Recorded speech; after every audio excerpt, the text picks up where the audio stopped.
Hello everyone and welcome back to my YouTube channel. It's me Ashika शतीजा।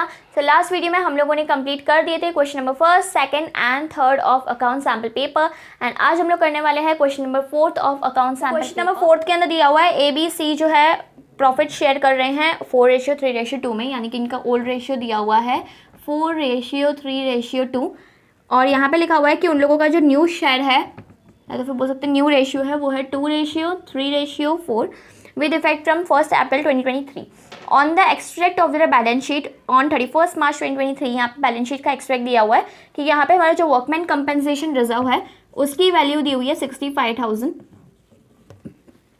At the time of the reconstitution, a certain amount of claim on workman compensation was determined। यानी कि यहाँ पे हमारा जो workman compensation का एक claim आया था और यहाँ पे ऐसा लिखा हुआ था for which B share of loss amounted to 5,000। यानी कि वर्कमैन कंपनसेशन क्लेम को पूरा करते करते हमारा जो बी है उसका जो है लॉस हो गया 5,000 का। ठीक है, the claim for the workman compensation would be, यहाँ पे हम लोगों को फाइंड आउट करना है कि यहाँ पे क्लेम कितना होगा हमारे वर्कमैन कंपनसेशन का। ठीक है, सो यहाँ पे सबसे पहली चीज़ ये हम लोग कर रहे हैं क्वेश्चन नंबर फोर्थ। सबसे पहली चीज़ यहाँ पे लिखी हुई है कि बी को लॉस हुआ है, बी का लॉस है 5,000 का। अब ऐसा है तो नहीं कि खाली बी को ही लॉस हुआ होगा, यहाँ पे सारे पार्टनर्स को लॉस हुआ होगा। तो पहले हम लोग देख लेते हैं कि सारे पार्टनर्स का लॉस कितना आता है। ठीक है, सो टोटल लॉस हम लोग कैसे निकालेंगे, बी का कितना लॉस है 5,000 इंटू उसका शेयर कितना है, ओल्ड शेयर में हम लोग हमेशा वर्कमैन कंपनसेशन को जो डिस्ट्रीब्यूट करते हैं, ओके हमेशा ओल्ड शेयर के अंदर हम लोग डिस्ट्रीब्यूट करते हैं। सो यहाँ पे हम लोगों को ओल्ड रेशियो को कंसिडर करना है। ठीक है, अब कुछ कुछ बच्चे क्या करेंगे, न्यू रेशियो से जो है फाइंड आउट करके आ जाएंगे, तो फिर बाद में हमारा आंसर रॉन्ग आ जाएगा। ओके, सो ओल्ड रेशियो 4 + 3 7 + 2 9, तो 3/9 जो है बी का शेयर है। अगर हम लोग को टोटल लॉस निकालना है तो हम लोग बी के शेयर को रेसिप्रोकल कर देंगे विच इज़ 9/3, 5,000 45,000 डिवाइड बाई 3 कर लेंगे तो ये हो जाएगा 15,000 का टोटल लॉस है। ठीक है, अगर 15,000 का टोटल लॉस है, total loss is equals to 15,000। ठीक है, सो यहाँ पे जब हमारा वर्कमैन कंपनसेशन रिजर्व पूरा यूज हो गया होगा उसके बाद ही हम लोगों को एक्स्ट्रा अमाउंट का लॉस हुआ होगा। सो अगर हम लोग वर्कमैन कंपनसेशन रिजर्व के अंदर लॉस को भी ऐड कर दे तो अपन को क्लेम पता चल जाएगा। 80,000 का क्लेम था हमारे पास।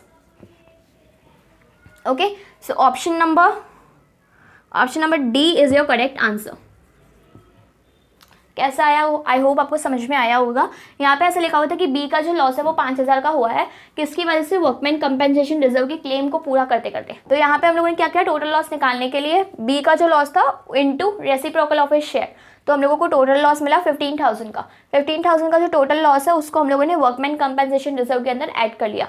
क्यों ऐड किया, क्योंकि यहाँ पे ऐसा लिखा हुआ था कि वर्कमैन कंपनसेशन क्लेम को पूरा करते करते हमारा वर्कमैन कंपनसेशन रिजर्व तो पूरा यूज हुआ ही हुआ, साथ में हम लोगों को लॉस भी हो गया। ठीक है, सो अगर हम लोगों को यहाँ पे देखना है कि टोटल लॉस जो है वो है 15,000 का, वर्कमैन कंपनसेशन रिजर्व है 65,000 का। सो 65 + 15 इज इक्वल्स टू 80,000 हमारा क्लेम आया होगा। इसकी वजह से हम लोगों का ये रिजर्व भी यूज हो गया और 15,000 का लॉस भी हो गया। Okay, so option number D is your correct answer. अब हम लोग और वाला ऑप्शन करते हैं। A, B and C are in the partnership business. A used 2 lakh belonging to the firm without the information to other partners and made a profit of 35,000 by using this amount. Which decision should be taken by the firm to rectify the situation? अब यहाँ पे A, B, C जो है 3 partners हैं। यहाँ पे A जो है उसने 2 लाख जो है जो कि फर्म के पैसे, ठीक है 2 लाख जो है कि फर्म के पैसे है उसको उसने यूज़ कर लिया और उसके थ्रू उसने 35,000 का प्रॉफिट कमा लिया। तो यहाँ पे ऐसा लिखा हुआ था कि यहाँ पे अगर हम लोगों को इस सिचुएशन को रेक्टिफाई करना है तो फर्म को क्या करना पड़ेगा। सो फर्म को यहाँ पे इससे 2 लाख भी लेने पड़ेंगे एज वेल एज इसका जो प्रॉफिट हुआ था 35,000 का वो भी लेना पड़ेगा। तो टोटल फर्म को ए से कितना लेना पड़ेगा, 2,35,000। सो यहाँ पे लिखा हुआ है A need to return 2,35,000 to the firm. Okay, option D is your correct answer. Question 5 के अंदर भी कोई और वाला ऑप्शन नहीं है और बहुत ज़्यादा सिंपल क्वेश्चन है, छोटा सा ही है, यहाँ पे ही कर लेते हैं।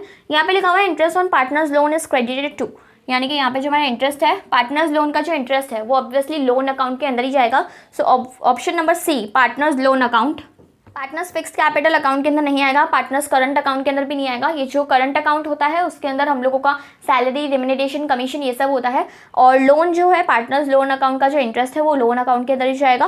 पार्टनर्स ड्राइंग्स अकाउंट ये भी नहीं आएगा, ठीक है। करंट अकाउंट के अंदर इंटरेस्ट ऑन पार्टनर्स लोन क्यों नहीं आएगा, क्योंकि वो जो होता है चार्ज अगेंस्ट प्रॉफिट होता है। कोई भी इंटरेस्ट हो, लोन पे हो या तो फिर अगर हम लोग कोई डिबेंचर्स पे इंटरेस्ट दे रहे हैं, कोई भी इंटरेस्ट हो, हम लोगों को हमेशा वो जो होता है चार्ज अगेंस्ट प्रॉफिट होता है। चाहे लॉस हो, प्रॉफिट हो, कुछ भी हो, हम लोगों को वो इंटरेस्ट पे बैक करना ही होता है। सो आई होप आपको ये दोनों क्वेश्चन अच्छे से समझ में आ गए होंगे। एंड अगर आपके लिए वीडियो यूजफुल रहा हो तो उसको लाइक करना, शेयर करना और सब्सक्राइब करना। Meet you in the next video. Bye bye.